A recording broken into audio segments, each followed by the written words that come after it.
Hello, everybody. Good evening, and welcome to another one of these numerous now Light and Land live stream events of a Tuesday evening. It's 8 p.m. I am very happy to be joined by Charlie Waite. Charlie, good evening. How are you? Good evening to you, Sam, and everybody there. Very happy to be here.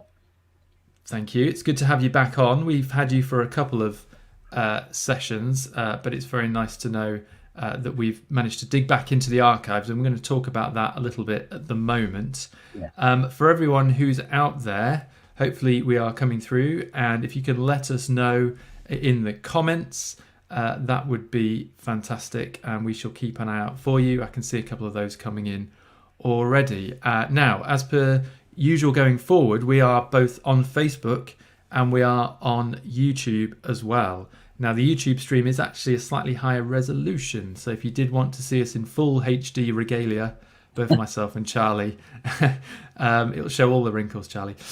We can be found on YouTube as well as on Facebook. But wherever you are, let us know. I can see already there's a few coming in, and we even have the wonderful Astrid with us, one of our own from Surrey, and many others coming in from places which we recognise, which is fantastic. So for anyone who doesn't know, I'm sure you do by now, we have an hour session and we're going to walk through some images. Sometimes we do them as a virtual tour. This is a little bit different in that we're going back into Charlie's archives. And maybe, Charlie, I'll let you just explain the story there. You know, why is it that you've picked up on some of these images? Have you stumbled across them by any chance, or what's the situation?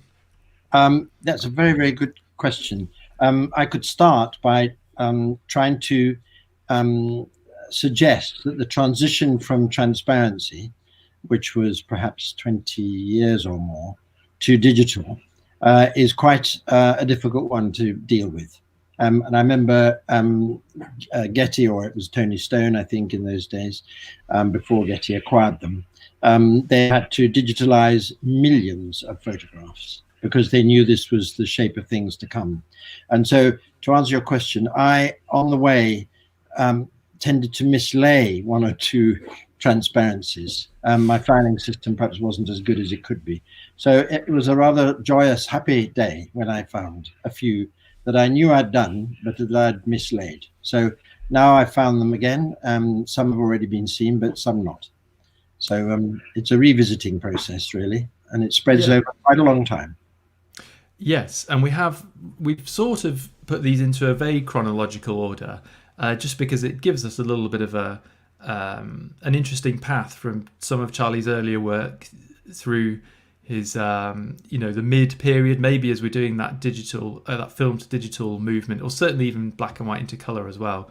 And then we've got some more recent images as well, and as Charlie said, most of these haven't necessarily been seen. There might have been in the odd one or two in a book here or there, and some I'd never seen, and I'd like to think I'm fairly on top of your work, having done lots of bits together, Charlie, you and I, with videos and whatnot. So what we'll do, we'll get into these, and as ever, if there's any questions that come in on the evening, Charlie is here. We will answer them. I will put them to him. I'll pick those up as they come. Any questions about his thought processes, his way of seeing, any things about specific images, whatever it might be, do just let us know. But let's get into it, Charlie, because I'm really happy you've put this one in for us to discuss. Because it's one of yours that I really enjoy, and I mentioned to you there is a natural dating of it, if I can say, because of the fact I know this is quite a grainy film that you've been using here, but I'm interested because it does also show lots of similar attributes which we see throughout your work, and everyone's going to see this evening, to do with order, to do with flow and rhythm and everything else. But maybe if you can, just at this point, explain what photography was for you at this point, and where you were in your life with work and everything else. Well, Sam, thank you for asking that. It was certainly exploratory, and I think the word exploratory accompanies any artistic, creative artistic endeavor right the way through our lives. I think the very last image we may make, whatever that may be, will be semi-exploratory. It's never a given. There is always that ambiguous moment where you think, I hope I've got it. And to use my little phrase, I hope it's come out. We all know what that meant. Nothing to do with technical, or to do with whether it carried the gravitas and pathos you hoped it would have. So in these days, I was in the theatre, and I've always enjoyed the way lighting directors basically brought a play to life. It wasn't just the artistic, the actors, the costume, the set designer, the lighting person, who was never credited, Sam, never. They really impressed me a lot, the way they could distribute lighting in such a skillful way. And in 1972, when I came across these in the Serpentine, they were pretty dull. They just were limp. And then all of a sudden, the wind got up. And so I didn't know this was going to happen. And I had recording film, Kodak recording films. I think it was 6,000 ASA, American Standards Association, we have to remember, and incredibly grainy. I think it was used, and I'm sure somebody will confirm this for me, for surveillance purposes. And the grain was something I didn't really think about much. I knew that my mentor, Ansel Adams, was all about incredible resolution and definition, and that's prevailed right the way through. I think we always want to have sharpness, where we wanted detail and resolution. So this was a surprise, and I have a great fondness for it. I really do. I think I only did 2 exposures, but it was, yes, I can see them now, and I enjoy looking at the shapes. So were you working, and I don't want this to turn into a tech fest by any stretch tonight, but were you working on 35mm film at that time? Yes, or? Yes. I had an old Nikon FTN with a photomic head, and I used that for photographing actors, a lot of actors. I used to do an enormous amount, actually, because I was part of that community. And so, yes, it was a 35mm, and I hadn't got my Hasselblad by then, but I did shortly afterwards, which I still have today, actually. Indeed, yes, I've seen it in various components and guises throughout the years. And we're going to walk through some of those technical changes that Charlie's been on, and accompanying that with the images, and we're going around the world, essentially. There's some favourite locations of his, and some others which have maybe enlightened him in slightly different ways, and we'll come to those as we go. Just before we move on, just a very big hello. Thank you, everyone, for letting us know. We've got people all over the place: Ferndown, Ross-on-Wye, Ayrshire, Costa Rica. Fantastic. I'm very happy to see someone here from Costa Rica. North Wales, slightly less glam, sorry Howard, but it has its own pleasures, and I'll leave North Wales alone from there.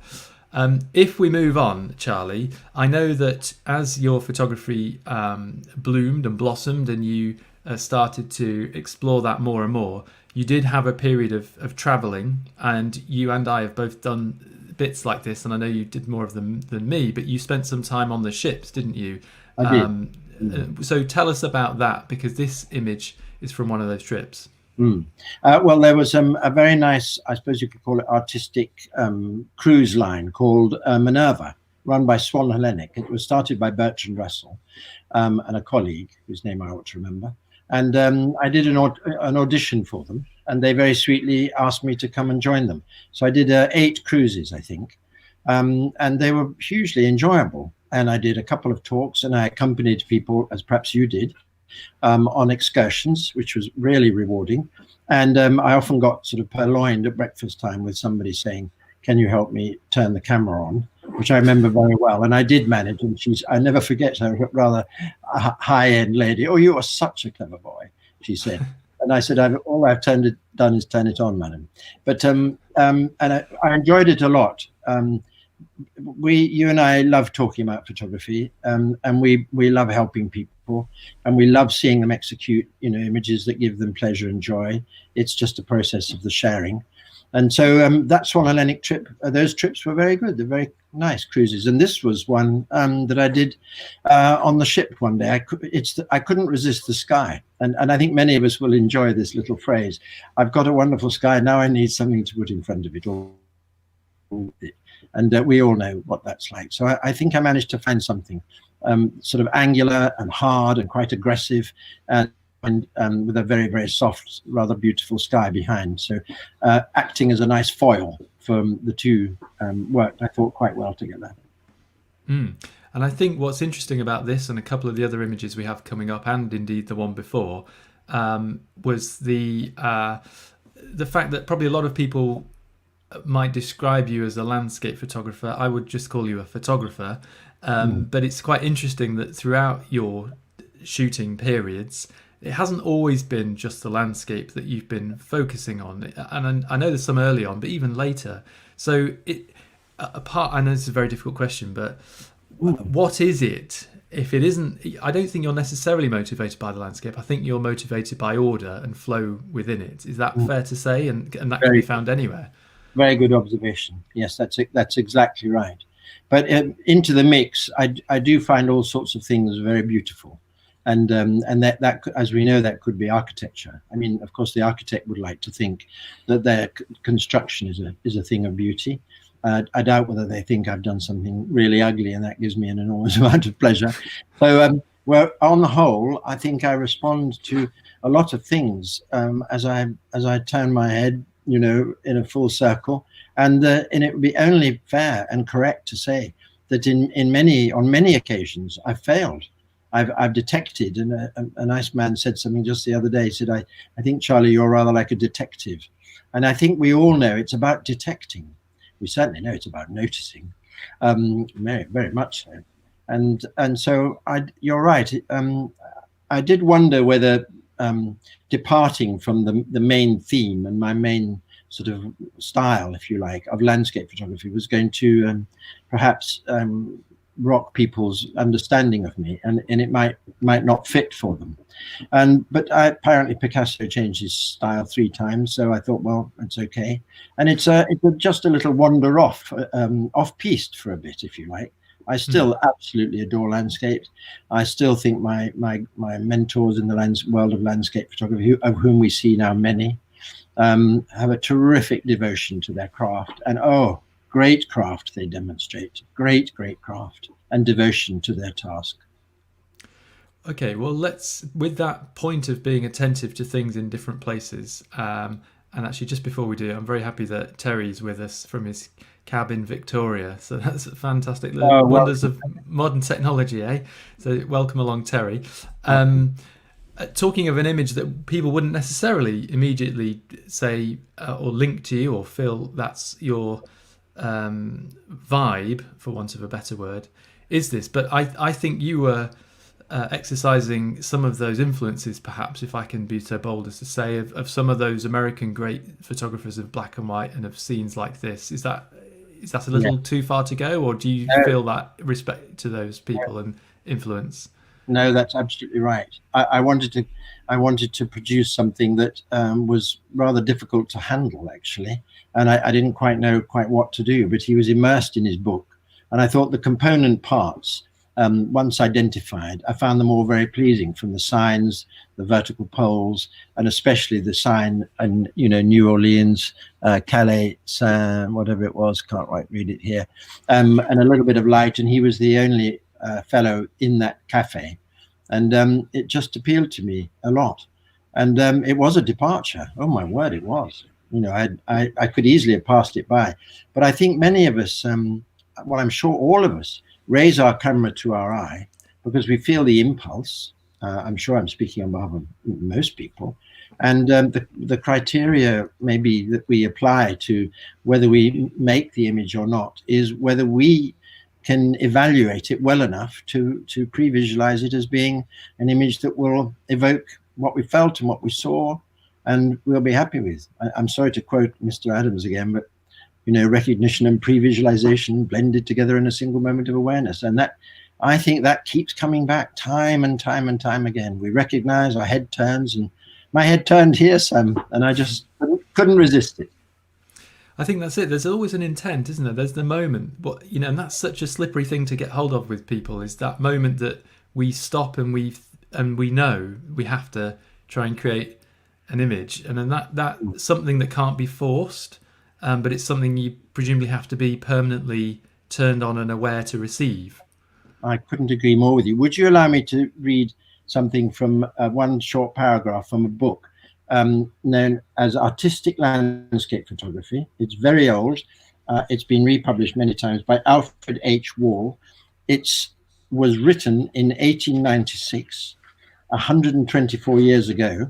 And to reiterate just what you've said in one sentence, he who does not ascertain what a picture is before he attempts to produce it is like one who runs a race without knowing either the course or the goal. And that was in 1896.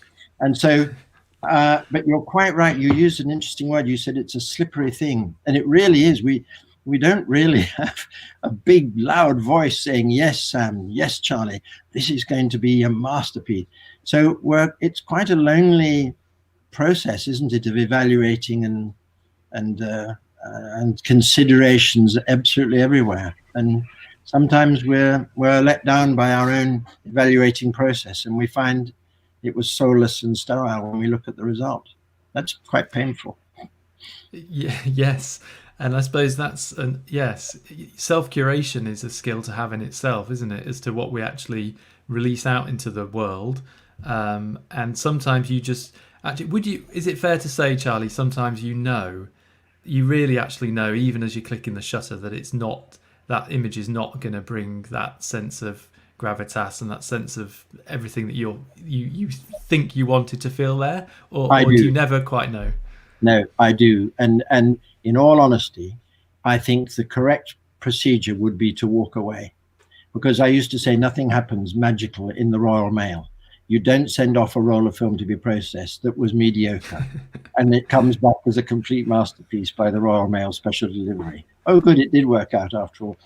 And by the same token, there are little moments where I call them, I don't know, we all have different words for it, the final signal, where you just think, oh my word, this is, as Ansel would say, one of 12 a year and you're doing well, he used to say. And this is, you and I know, and I'm sure everybody out there knows, that they've had their final signals. And it's a terrifically rewarding experience. You just know in your deepest guts that this is genuinely going to work, and it will have everything you wished it to have been imbued with. It'll all be there, all of it. Yes, and I think that's made up of so many things within the frame, isn't it? To do with our light, our subject, and also looking at this. And I don't want to labour too long on this image, but there are such strong verticals going on, and there's so many things holding this up compositionally, which actually you could see in the natural world, trees, for example, or in architecture. So sometimes if we peel things apart, I think there are compositional bedrocks going on quite often that are making us feel like something works or doesn't work visually, let alone everything else that comes with it. Yes. But maybe we can get into that a little bit later as well. Very nicely put, Sam. Now, I wanted to bring us to this because this is a bit of a favourite of mine. I'm trying not to make this too much of a love-in tonight, everybody. But I'll pay you later. Well, thank you. For a couple of reasons. One, Venice is very close to my heart for lots of reasons to do with my partner being Italian and everything else. But I know it's a place that you've shot a lot, and I know it's somewhere where you've had good and bad times. And I think this particular image has a pertinent resonance for you, doesn't it, to do with Venice and to do with your photography there? It does. Well, firstly, I was incredibly thankful to Jan Morris, who agreed to do the foreword, which was marvelous, really. So it was called Charlie Waite's Venice, rather fraudulently, because I had barely knew Venice. So my mother's cousin said, go to Venice and just walk around without a camera for a week and immerse yourself into this fantasy city. And looking back on probably 3 or 4 months in total that I was there at different times, I don't know what other people's experiences of Venice are, but I found it, out of all the number of books I've done and times I've been in different places, I found it the most challenging photographic experience I've ever known. Absolutely, I found it incredibly difficult. Partly because people would say, well, everywhere's a photograph, Charlie, everywhere. Absolutely everywhere. Everywhere your head turns, there are 410 bridges, there's water everywhere. And it carries with it the idea of it being a fantasy city. It almost could be a city of your imagination and not actually real. But I did find it very difficult. I really did. So I ended up with no people. I think there was maybe one person reading a paper in the book. but it was hugely challenging. And I'd be fascinated to know whether other people who know Venice would agree. It's about exclusion, as far as I can gather. There's a lot there, but oh my word, it's getting rid of the stuff that isn't pertinent to your image. And so I ended up producing quite a lot of photographs like this, which were, I hate the word minimalist, but I guess it was just a relationship between one and a gondola with the old prow. They don't have these anymore, sadly. They now got more modern, more contemporary prows, but this lovely one was a sort of chrome and very art nouveau in a way. So very difficult. I'd love to hear from people who found Venice as difficult as I did. Well, yes, and if anyone's out watching with us now, let us know. How did you find Venice? I think there's certainly a couple of bits of love coming in for the image. I think the word you mentioned there, sorry, Charlie, was exclusion. I think that's always a good place to start, isn't it? With making order, even in very big scenes, we can be overwhelmed, can't we? With just sensory overload sometimes and too many things going on. So, a couple of comments coming in. Let me grab those. Jane says, I found it really difficult to keep people out as it's so busy. That's absolutely true, Jane. This year would have been a good time to be there, ironically, but obviously not for the reasons we all know. This shot is so simple and uncomplicated, but it can only be Venice.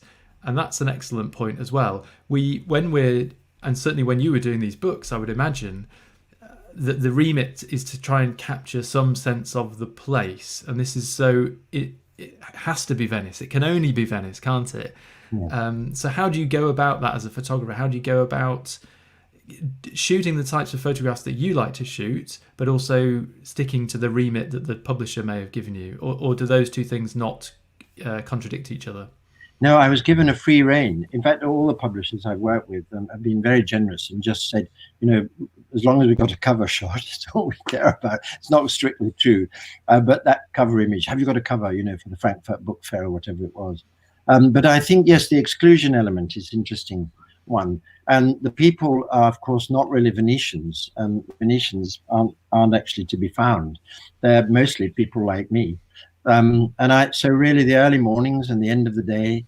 And I think if you saw a person there, I used to have this rather strange outlook that probably doesn't make that much sense. But if I had a person in my photograph, even if they seemed to be the right person, that seeing that individual would deny the viewer that if they were to go there, they would be there for the first time before anyone else.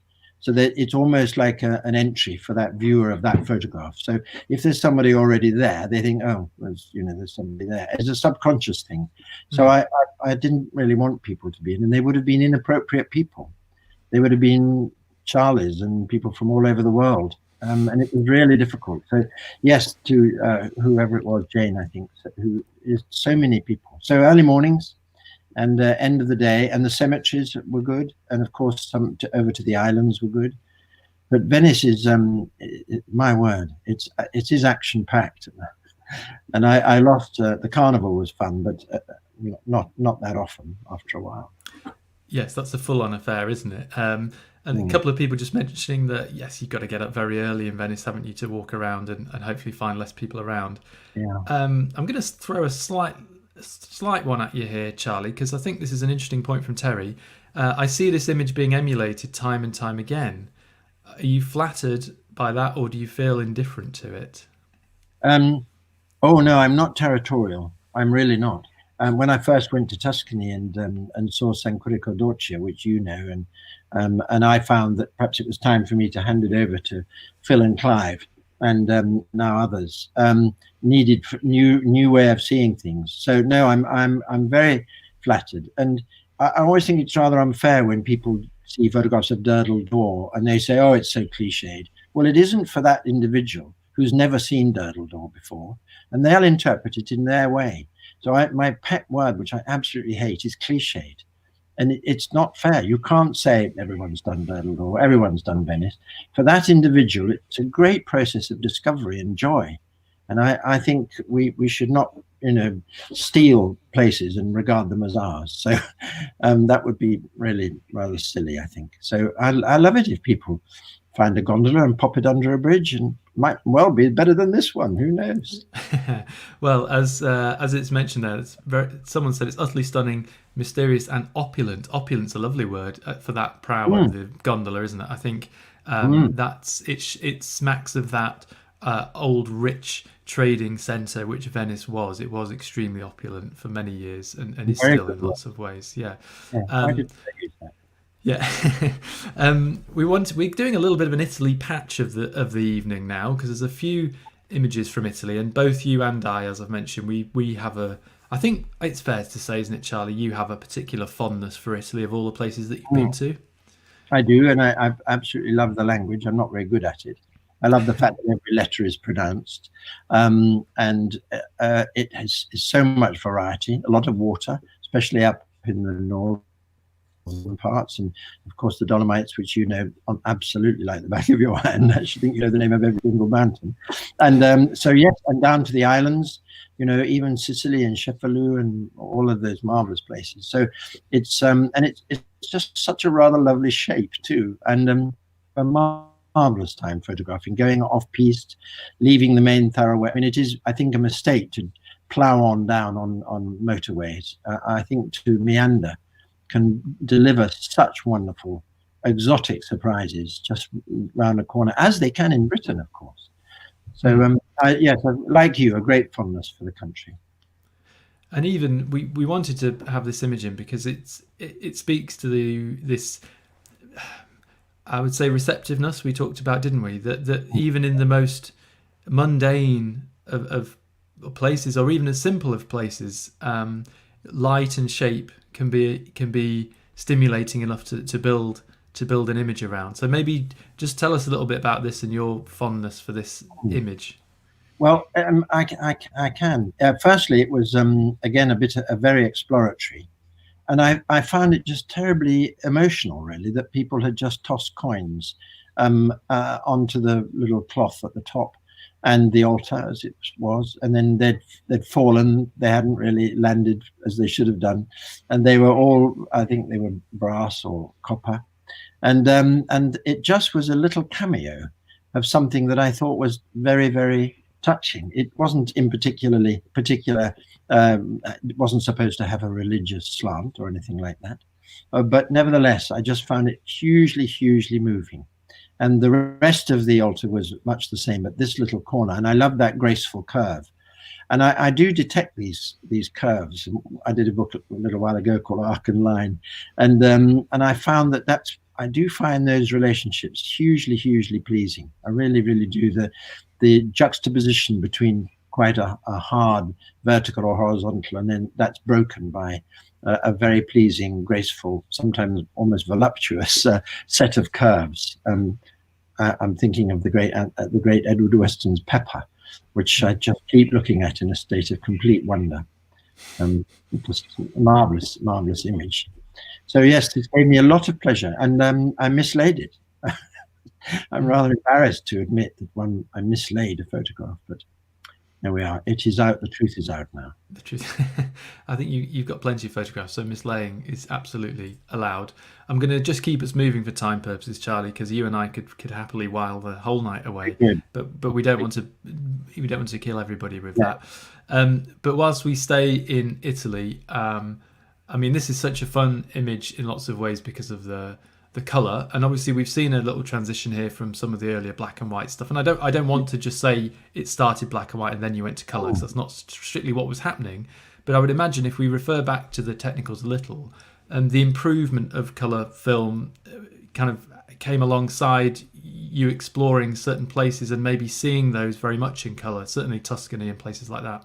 Yes, it's a very good point. The first thing I should say, it's slightly comic. This little image, and it's not an obsession with three things at all. It's just that I didn't really have much choice because they were the only ones there. But yes, going through the color media was quite interesting, because in the old days, as we know, Kodak ruled the roost. And we all remember Kodachrome. My father had the little yellow box, lots of photographs of me and my two sisters, and then we started going into the Ektachrome emulsions.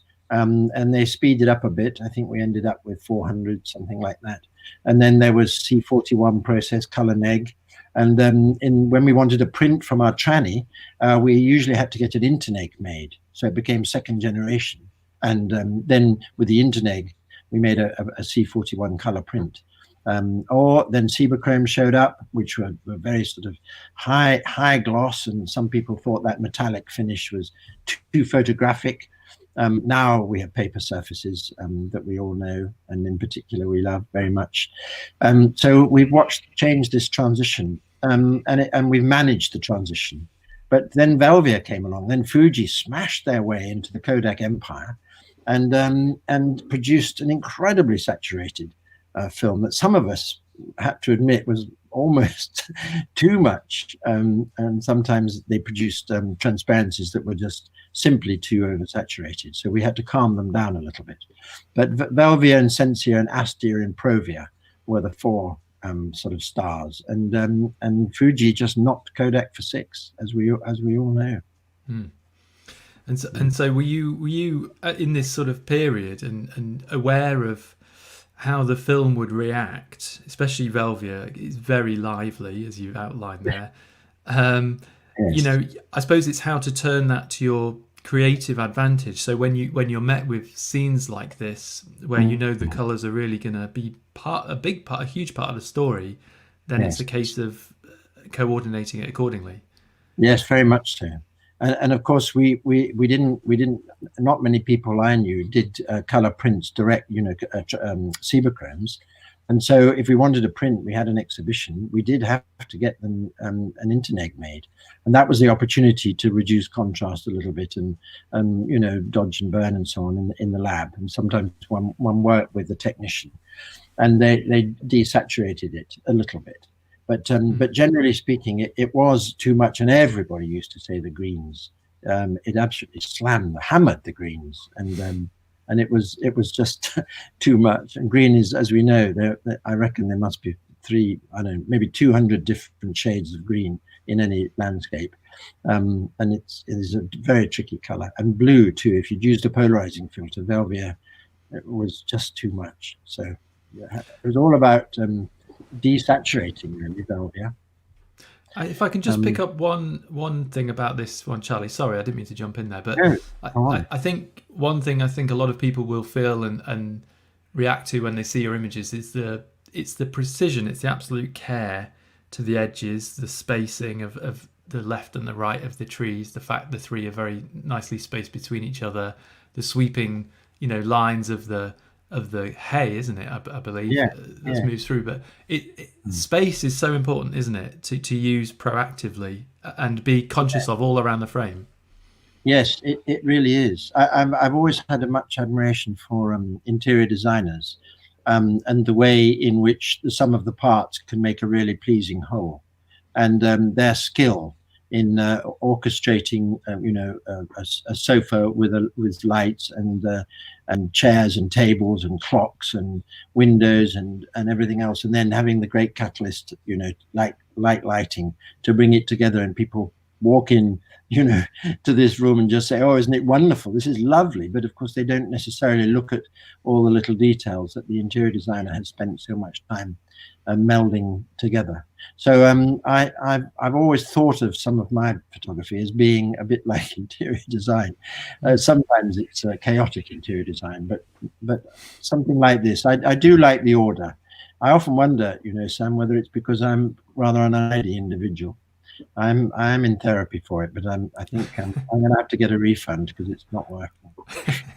It seems to have worked in your favour, so that's okay. I'm a big fan of the order as well. We wanted to. I'm really happy this one came in again. Another favourite of mine. This is, I believe, northwest Italy, and so we've touched on some of the smaller details and some of the just visual awareness of small things and intricate things, but we wanted to put some mountainous stuff in, I think, because there are fundamental elemental things that we look for, aren't we, as landscape photographers? We are often awed by the large scenes and the sculpting of earth, shall we say, lends itself sometimes shape-wise to playing with as well. So tell us a little bit about the background here as well. Well, I was bewildered really as to what to do. We're in old money. We always used to say foreground interest, and that's true really. Today we often think, well, I've got to put something in the front, and it's sometimes quite formulaic, but that's okay if it works. And I found this rock which made me think of. I just came up with the word splintering and fracturing, and it made me feel that there was perhaps a little, a very strong geological statement here. I know Joe has been very sweet and generously said that he likes this, but that's because he's a geologist at heart, and so he'll know much more about rock than I ever will. But what I think was pleasing to me was the clouds, which sort of echoed the shape of the rocks. They kind of had a nice relationship. That first layer, and then the sort of yellow and orange color. And so I could hear the rock splintering, that foreground rock. I could absolutely hear it cracking and shattering. And I found that it was hugely pleasing. And the still image, you and I know, and all of us, I think, know, that it's got to work really hard to convey. It doesn't move. It's got no music. It hasn't got any dialogue.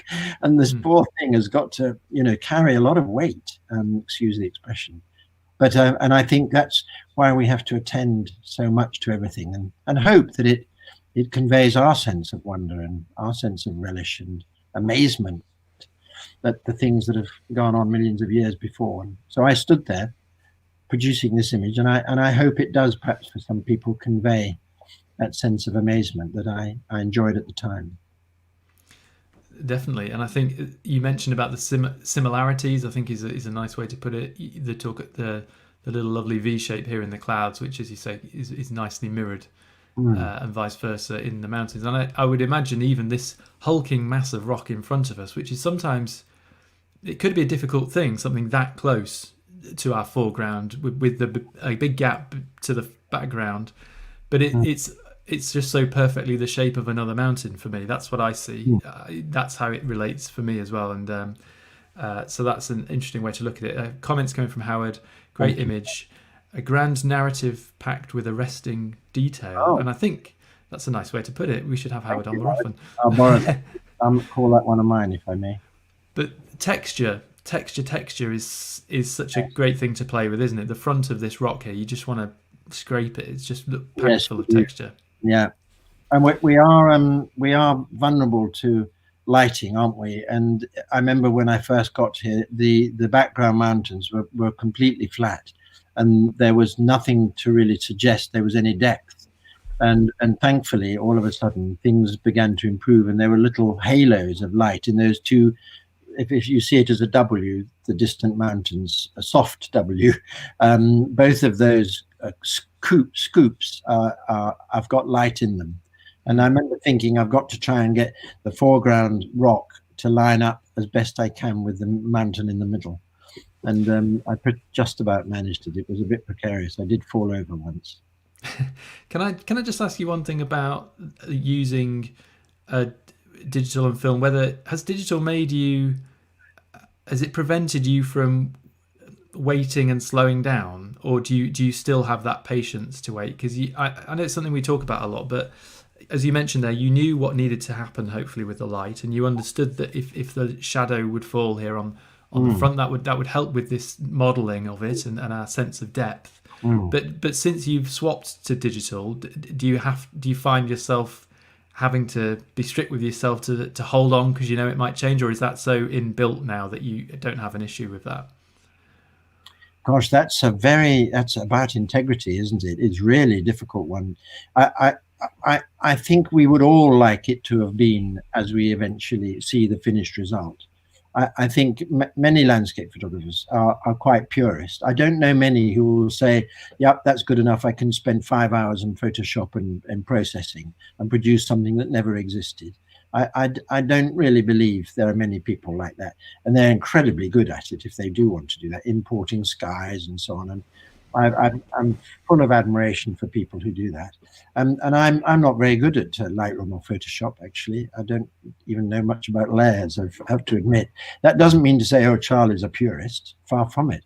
I'd like to know a little bit more. I think I need to attend one of Adrian's workshops, and indeed you would know much more than I would. So, but there is an initial desire to produce a photograph that evokes not only how you felt, but what it looked like. And there may be a little adjustments, ones that we might have made in the darkroom, be it a little bit of dodging or burning. And remember, there came a time in the darkroom where we had 5 different paper contrasts, which was really good. Kodak made some really nice paper contrasts, and we could have 1 to 5. So that was helpful to be able to manipulate contrast. But I like to try and produce something that had, a resemblance to what it was on the day, if I can. Yeah, it's good field craft, and it's. I think the important thing is being aware of what you want to happen when you're viewing the light. We wanted to throw this in. We'll just touch briefly on this, Charlie, just for time reasons, because I know what we have still to come. Okay. But again, it was something that's a little different. And I know you did travel quite a lot through certain periods of the 80s and 90s, especially. And so you must have found yourself interacting with different cultures and people, and there are episodes of this within your work, your body of work, that people can see on the website and through the various books, etc., that you've done. But it is. Do you have a sense of? You mentioned it earlier, not imposters, but knowing that this isn't necessarily what you're commonly known for, but still being very attracted to light and how things fall within frames and telling stories. Yes, I think that's a very fair point, actually. I don't want to neglect anything that appeared to have potential, even if I'm out of my depth, as I certainly was here. But thankfully, this little lad, this trainee monk, remained in that position, and that light on his head and down on the diagonal part of the table, and then on his robe underneath, and the spattering, if I can use that word, spattering of light everywhere, and the window. I thought it worked rather well, but I was definitely out of my depth. Some of the great portrait photographers probably would have done something rather better, I suspect. But I enjoyed this, and I am quite pleased with it, and it certainly conveys the degree of focus and attention that this young lad, probably no more than 10 or 12 years old, in Myanmar at the monastery. It conveys, I think, that intensity of wanting to learn. And I just thought it was the lovely shapes that he was making. I will move us on just again for time reasons, but I think we wanted to get into this next section because there's a few images here from a part of the UK which you're very fond of, and lots of landscape photographers or people who explore in the landscape with their photography will be very fond of too, which is well, I'll let you explain. But we also wanted to touch on trees, because trees have been a very major inspiration for you. I think that's fair to say, and from some of the photographers who you admire as well. So maybe tell us a little bit about that love affair, as it were, with trees, if I can say that. No, absolutely I can. And well, the first thing is that I'm sharing my love of trees with probably hundreds of thousands of other landscape photographers all over the world. And when we come across a line of trees that we just find irresistible, which we might practice some ICM on or some multiple exposure, but we do like, the regimented lines of trees. And we have to say that way back in the probably late 40s, even before then, it probably was Mr. Adams who had terrific coverage. His work was covered very thoroughly throughout the US. And we know what Americans feel of landscape photography. They treat it very, very seriously and admire practitioners of landscape photography. And he was the one with his aspens, and he loved his trees, and I think we all do. We absolutely all do. We see them as wonderful beings, and now they're marvelous books. A lovely person has just recommended a book to me that I shall read, and I've already got, suggesting that they talk to each other, they protect one another, they have, as I say, they have conversations, and they're just great beings. So I have definitely become a tree hugger. And I feel wonderful energy coming from them. And we all weep when we hear about the way the great forests are being decimated, and we scream in agony about it all. And we just pray it's not too late. Our sacred earth is being somewhat raped at the moment.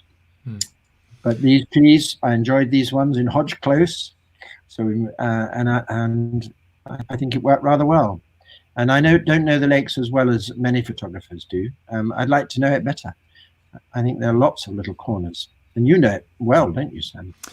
Reasonably well, but I, like you, I always feel I could know more there, and it seems to be a place that's very giving, and so interesting throughout the seasons. I think that's the big thing. It really does reflect those seasons, and we're very lucky in the UK to have such distinct seasons. There are parts of the world where they don't get that distinction on the four. Sometimes they just have two, if they're lucky. But I wanted to just bring the light and land aspect in for a second here, Charlie, because I know, am I right in saying that the Lake District was one of the very early places that Light and Land went to in terms of running tours? Is that right to say? Yes. I must credit Sue Bishop for this, what I'm going to say, because I didn't know that anyone would ever want to join me and Sue on running a workshop. And she said, well, I'll give it a go. I'll advertise it, which she did. And then I remember her ringing up saying, you told me about, I didn't remember who she was, I'm afraid. She knows the story. Anyway, to compress the story a little bit, we ran another one in the middle of the week, by which time I did know who Sue was, and she's become a hugely distinguished photographer. And I know she's coming on shortly, next Tuesday. And then we ran a third one. And what we learned was that there are so many people who absolutely love to take themselves away, ideally with us, and really immerse themselves into this whole process of landscape photography, and where they learn and where we learn from them. And we this marvelous family for 2 or 3 days or so just are thinking and doing nothing else but our lovely landscape photography. And I'll never forget, to finish, I said to Sue, do you think we should call ourselves something? And in a heartbeat, she said, well, why not? What about Light and Land? So I remain deeply grateful to Sue Bishop for coming up in a fraction of a second with the lovely name Light and Land. So thank you, Sue, if you happen to be listening. But for such a quick mind. Yes. That was an excellent idea and an excellent one that stuck, wasn't it? And yes, it was. Charlie did mention Sue's with us next week, and I'll give you the heads up on that, everyone, at the end of the session.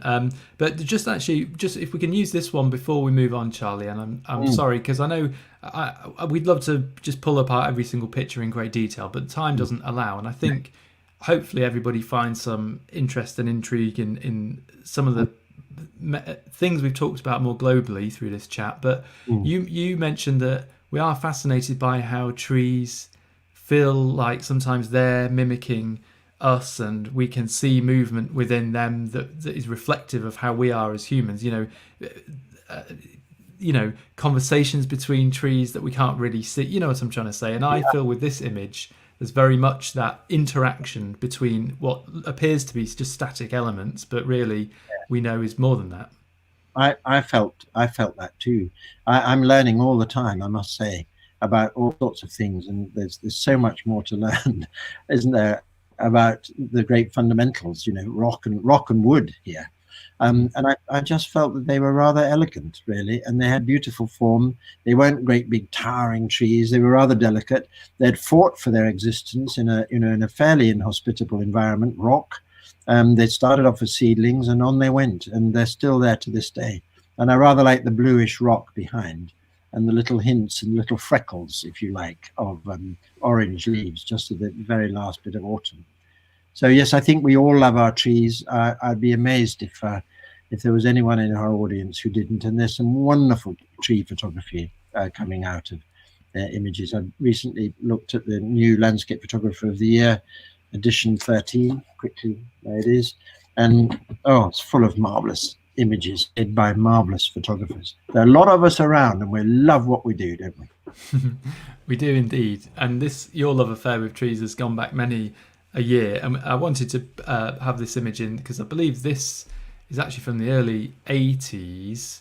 And so I think what I wanted to point out about this, or just question you about, was was dealing with trees in their bare period. You know, it's a slightly fascinating thing, isn't it, when they're revealed and we can see their structure Mm. and their form. So do you find that quite inspirational photographically to deal Oh, with I'm them? so glad you made that point, Sam. I absolutely do. I don't, they're okay, sort of bony and skeletal and so on. But when we're in high summer and they're absolutely thick, we don't see the shape of these beautiful branches, and we don't see the full character of the tree until stark winter reveals to us all the intricacies and the balance and the design of these marvelous beings. I find the thick summer. I know a few people who don't care to photograph in August, when the summer is at its peak. But I do think winter trees appeal to a lot of us, and of course autumn too, little splashes of colour, and spring and the almond blossom in Endolythea. But thank you for making that point. Yes, I do think when we see the sheer design, and each tree must have, I don't know, 200 or 300 branches, or intertwining with one another. Complete masterpiece. Absolutely leaves me open-mouthed. Just a quick one. If anyone's been watching and they've joined midway through or late, do not panic. You can go back. This will be on YouTube forever and ever. Amen. You can go back and watch from the beginning on the Light and Land YouTube channel. So if you have joined part way through, do not fear. It's still there for you to see on YouTube. So you can always catch up on the Light and Land YouTube channel, as I say. There's a lovely comment here from Kieran. Loving the three trees. I'd be tempted to call this Two's Company, Three's a Crowd. Lovely. Naming is always a fun thing to do, isn't it, with photographs? Yeah. We are now travelling to the south of France, I believe, and again, we have a love affair with trees, and this feels quite summery though, Charlie. We've got our greens and we have our dappled sun. I could be completely wrong. No, you're right. Okay, You're so tell us where we are and the appeal here. Well, we're just above Marseille, and I often think it is a good idea to wander if you have the time. And I think I was illustrating a book on Provence at that time, which was quite demanding because the author, and they were all wonderful authors, they did phenomenal research. They might have written quite a lot. I remember one writer wrote in his book on the Loire a lot about Richelieu, and Cardinal Richelieu, bad pronunciation, forgive me. I think he wrote 6 or 7 pages on Richelieu, and I found it very difficult to find anything of any interest in Richelieu, so I headed for the War Memorial. It's always the easy option. But here I think I had a couple of days free, and I enjoyed it very much. I really did. I felt I was kind of woven into them, and trees become hugely friendly and hugely supportive. And there's no question about the relationship that we can have with trees. Any avenue of trees, you just feel totally looked after and wonderfully safe and never threatened. And I think that's one of the great trees. Personally, I think we could all commune with trees much more than perhaps we do in the early stages of doing that. And I want to read much more about them and learn much more about them.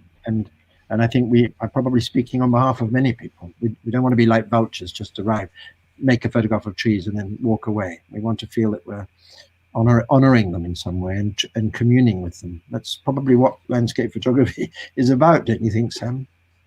Definitely, yes. And understanding and connecting to the subject is a huge thing.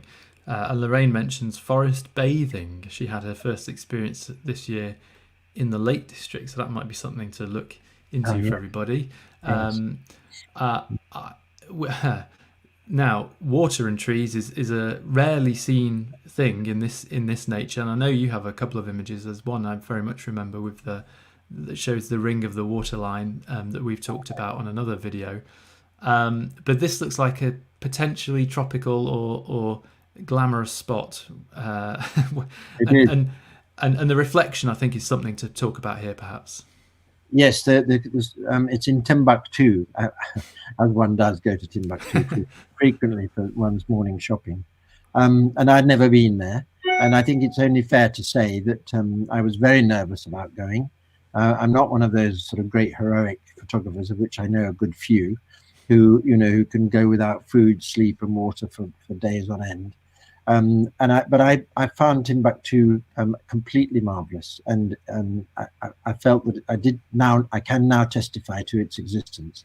It was a great city, actually, where they exchanged, I think, a pound of gold for a pound of salt or something like that. But anyway, Timbuktu, it was flooded, and I just love the fact that there was no beginning and no end.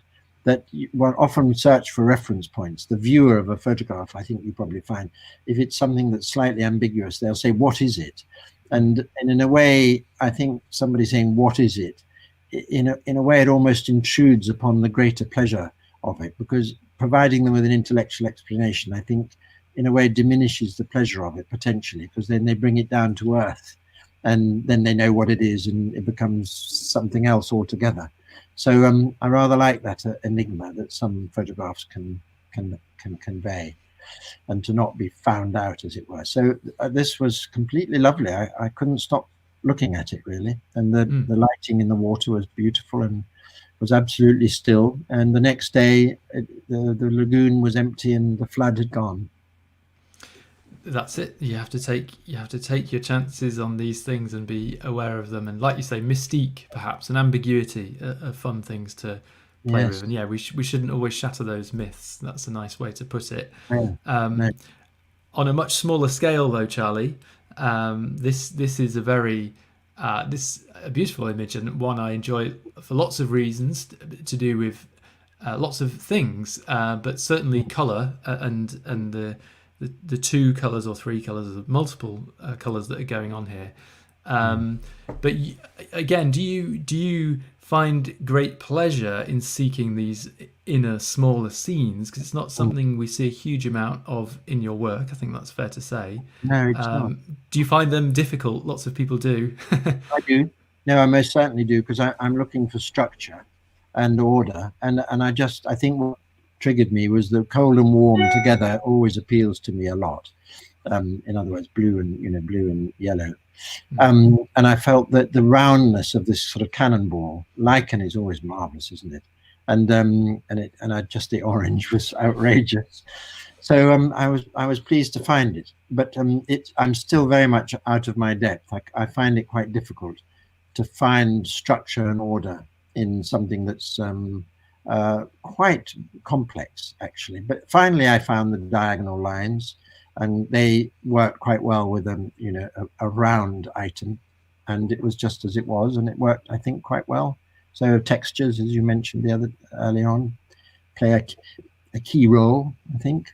And this elemental, that's what we talked about with the trees and even with the mountains and other things, isn't it? That we're trying sometimes just to connect to that earthly, nature of things, as it were, and we fumble with that with our cameras and shove difficulties of that on a 2D surface, but I think this achieves some of that 3D feel as well. That's what I would say, because of the modeling and the light and all the other things we've talked about there. I am again just going to keep us on the move, just because we have just a few left. Everybody, thank you very much for staying with us. We really appreciate it, and for me it's a pleasure to get some time to pull Charlie aside on these images. And if you're enjoying what we're doing with this evening and generally, do hit that like button on the post. That's very much appreciated, and share the post if you have other photographic friends or club members, etc. Let them in on the secret, so to speak. This image, I know where it's from, and I won't pretend not to, but I would imagine there are lots of images in these canyon areas, but I would also imagine it's very difficult for technical reasons to do with space and angles and stuff being right up close to you. But what was your experience in this sort of space? And once I detected this sort of play of shapes and this kind of rather strange, slightly bewildering relationship, I then spent a lot of time tripping up and falling over and trying to get these 2 points to touch each other, because as you probably know, one is on the right is a complete hollow and isn't actually an orange rock, but the other is a grey rock, and I tried very hard to try and get them to almost touch each other. So I rather like the tension between the points, a bit like two fingers just about to touch each other. And I tried hard in the slot canyons to produce something that might be perhaps rather different. I don't know. They're wonderful images of slot canyons, really striking. But this was quite fun because it was horizontal, and most of the slot canyons have a sort of, they're legible north to south, aren't they? They're mostly vertical shapes. So I thought this was quite fun, and the shapes were rather peculiar. So it's a bit of a tease, if you like, trying to figure out what that right hand hollow actually is, because it's not a rock. It's I would have fallen probably 20 feet if I'd gone over that ledge.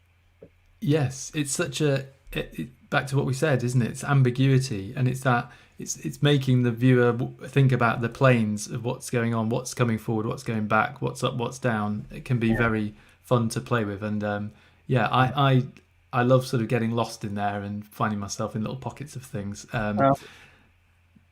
Now we'll just very briefly touch this, Charlie, and then we will move on, because I'm conscious of keeping you too long. But we talked about this in our Jordan virtual tour, which was one of the it was the second live stream that we did back in lockdown 1.0, crikey, all those months ago. Yes. But I just was so keen to have this in, because I suppose it's a fascination sometimes with the single tree and a portrait. It is very much taking a portrait as if you would with a human subject. Is that fair? It is. I don't know anyone who doesn't care for, the lonely tree. There's just something about this tree all on its own, a tree. And we all gravitate to them. And perhaps many would say, oh, everybody does lonely trees. Well, that's fine with me. If everybody likes to do lonely trees, absolutely fine. The lonely shed, the lonely tree, I think they can be terrifically made into wonderfully powerful images. And I've seen many from excellent photographers over many years, and wished I had done them as well as they had. But I like this one because the wall, that rock face, and this seemed to be absolutely appropriate for the chasm between the two rocks where they join up. I thought was rather intriguing. And so for this little tree to battle for survival, I found absolutely hugely moving. And it could so easily have given up and died, but it's growing out of rock, and it manages to flourish and survive, and it can produce leaves. And I've seen it since, and every time I give it a little salute, every time I pass by, because I have such admiration for its fortitude. So I'm glad you like it, and the textures are rather pleasing, I thought. Yeah, definitely. Another great example of the right background with the right subject. And Charlie, if you can give me 2 or 3 more minutes, that would be fab. Yeah. Lots of lovely comments coming in. People saying the hour goes far too quickly. It does, and I agree with you here. And we've been very bold with putting plenty of images in tonight. But maybe let's just briefly say on this then, another example of a single tree, but in a very different place. And that's why I was intrigued to put the two back to back. And maybe the seasons and how they affect the mood and the feel. And this feels cold to me for reasons that are obvious with the frost, but the palette can be important, can't it, in colours and in mood to bring that sense of atmosphere to the image. Yes, no, you're absolutely right, Sam. The orange, sort of yellowy amber color probably would be a better title name for the grasses in the foreground, and I felt that was pretty appropriate. Normally I would have felt that this didn't have enough structure, but I just became very, very fond of it. I really did, and I thought I can't leave it alone. So there were a couple of things I thought maybe I should try and move to my right, to my left, but eventually I thought pop it in the middle. And I've used a square camera for many, many years. I'm pleased to say it's becoming quite popular these days, square, and it just seemed to lend itself to pop this tree in the middle. And it was a poor tree. It was in bad shape, but no doubt it will thrive in the spring. And I haven't seen it since. I hope it's still there. But I rather like the texture of it, and the little brush of twigs and grasses just in the foreground at the very bottom of it, and the movement of the grasses going over to the left. That's what that lovely movement is. Again, also brings some of that cold, bitter bite to the morning as well, doesn't it? It does. And we just have a couple of images left, Yeah, I'll and be quick. I think this one we wanted to put in because the love for black and white remains, doesn't it, Charlie? So I It does. suppose what sometimes motivates you to see in black and white. There's certain trigger points. I know it's a very difficult one to answer. No, it's fine. I think I was thinking of the word grace, and I still think, I still think there's something hugely pleasing about the arc. I really, really do, and it's emphasized again by the little turrets on top of these cylinders at each corner, and then this rather fierce black fire basket. It was to celebrate the Queen's Jubilee, and it's on the south coast near Bognor Regis. And I just felt that it should be black and white, and that decision doesn't necessarily come from deep down. I think we all tend to feel that black and white suits some things and not others. So it was rather enjoyable, and I like the bit of light that you and I discussed. That band of sunlight just nicking the basket. And I just rather liked the shape. I thought it was a very, very pleasing, rather graceful shape. I liked it very much, and the lighting too. Quite flat, but good enough. And another lovely, interesting sky, and such a feeling of depth out there to see. We feel that's such a long, distant way off because of that skyline as well. Yes. Final image is this. Well, I mean, a panoramic, but tell us the format here, because you are very much a believer, as I am as well, of composing to the equipment and composing to the format that you're in primarily, where and when you can. So you were using presumably a 16:7 or something like that. Yes, I had a little foray with a 617. And there were three makers of it. There was Fuji, Art Panorama, and Linhof. And you only had 4 frames, of course, in the roll of 120, and 617 was pretty much 3:1, pretty much, and that's a panoramic shape that I think can't go any further. It'll go very comfortably on the side of a London bus. That's certainly true. But after 617, I think after that, if it becomes 4:1. It becomes just it bumps into the outer periphery of one's human vision, which is sort of oval, I think, probably pretty much. It's in Berkshire, not far from Newbury, and the textures were absolutely lovely. The shape, yet another arc. I can't really help that. I must go and have therapy for that, I guess, too. But it was very, very graceful, and I thank the person who planted them in such a way. And the textures on the foreground were rather good. So green is, fairly cold. It was getting autumnal though there. So I'm pleased you've ended on that one, if that is the end, because it gives me a lot of pleasure, that one. Yeah, it is, and it's one I'd never seen. So I'm happy we put that in, and I'm sure lots of people may not have seen it. And it proves that we can deal with green as landscape photographers, and actually the interest of lots of different greens can be quite the story of itself, and especially with the, like you say, the texture and the browns and the lighter browns here as well. So there's lots going on in there which I very much enjoy, flow and energy wise as well. But I have run over horribly. Sorry, Charlie. It's always with you that I run over. But it's great to pin you down and talk to you about all these images over a good number of years, and there's plenty of wonderful images still coming out of your camera, I know, as well. So, Charlie, thank you very much indeed. Thank you for having me on, and thank you to all the people who've joined us. Indeed, and we very much appreciate you stopping by and joining in with us on these sessions. As ever, we will be back next week, and we will be with you all the way till Christmas, in fact. And next week we have Sue Bishop, who Charlie mentioned earlier, one of the founding members of Light and Land, and indeed the person who named it, so you can't get any better than that. No. And Sue's joined with Charlotte Bellamy, who is one of our tutors, and she's based actually over in Holland. Now, they've done an autumnal session with us a few months ago, but we're getting back to Holland with them to talk to them about windmills, tulips, and indeed more. There is some urban imagery in there. And obviously we talked about character of places, and I think windmills and tulips are very high up on the character of Holland scale. So I'm very much looking forward to that. Sue is an absolute master of her flower photography, as we all know. And I've seen the images in this talk and some of Charlotte's images of Holland too, and they're fantastic. So I'm really excited to show you all of that next week. But for now, I shall say thank you very much. Lots of lovely comments coming in, Charlie. And I appreciate your time very much indeed. And thank you for supporting me and us and this live session. But for tonight, that is it. We shall be back 8 p.m. Facebook and YouTube. But for myself and Charlie, good night. Thank you. Thank you so much.